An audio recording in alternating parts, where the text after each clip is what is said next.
starting to fly around off of the vegetation here. So it is just not a safe scenario for you gotta get out of the entire peninsula. I know, except for the Panhandle. The Panhandle's going to be okay on this, that's for sure. With the rest of us, not so much. Damn. Robert, please stay safe. I can't even watch the news. It's terrifying to see you out there. Thank you, Robert. All right, as I just mentioned, the hurricane eyewall film is moving ashore.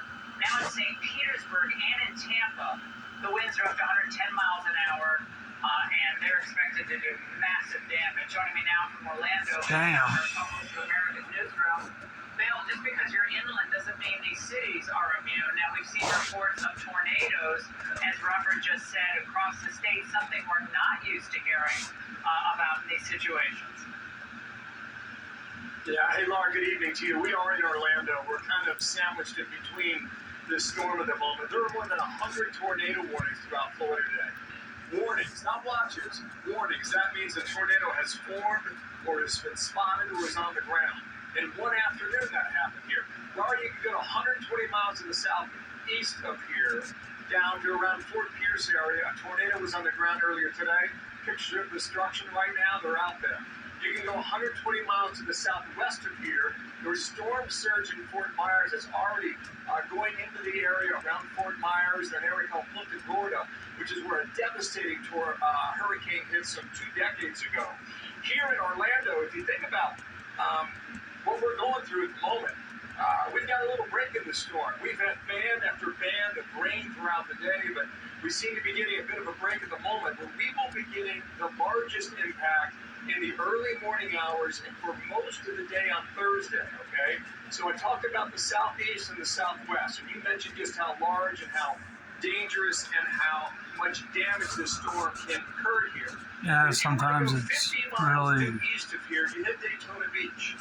good to live here in Idaho. We get 18 inches of rain by this time tomorrow night. And as for Tyler's case, Canada. To the east coast, down to the south. There's a hurricane here, Laura.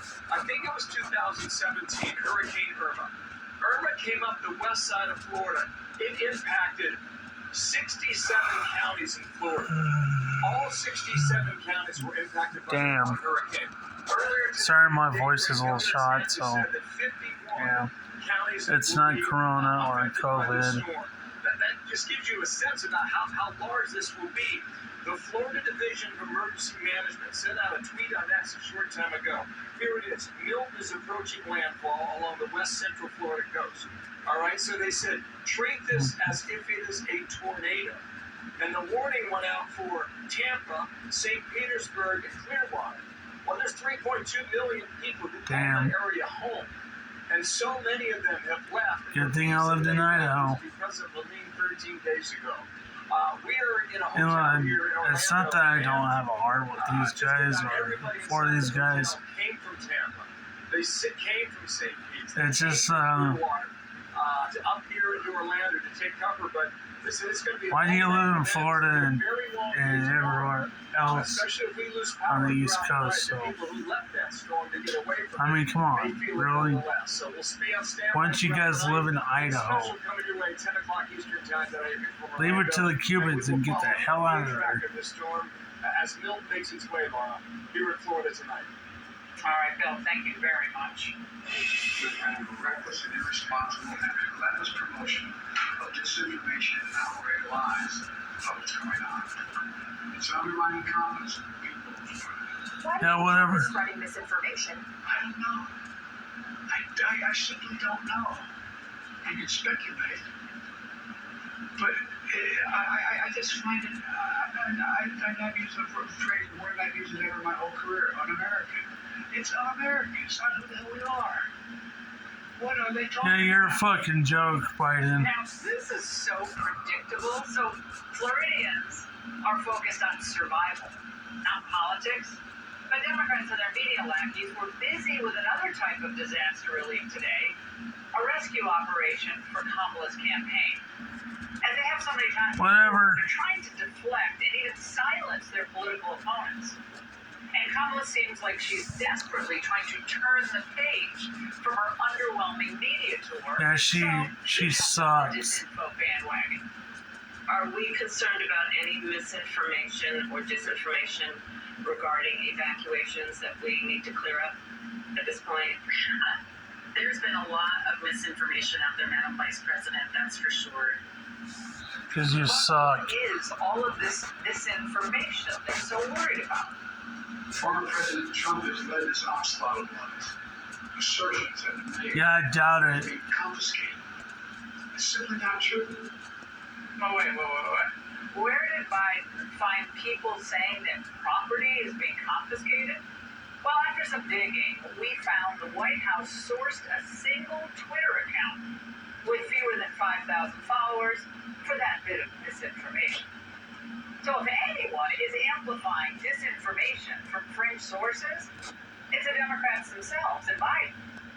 And with battleground poll numbers trending toward Trump, the pro-Harris media, they're panicked, they're frustrated, which means a return to the echo chamber. And they suck.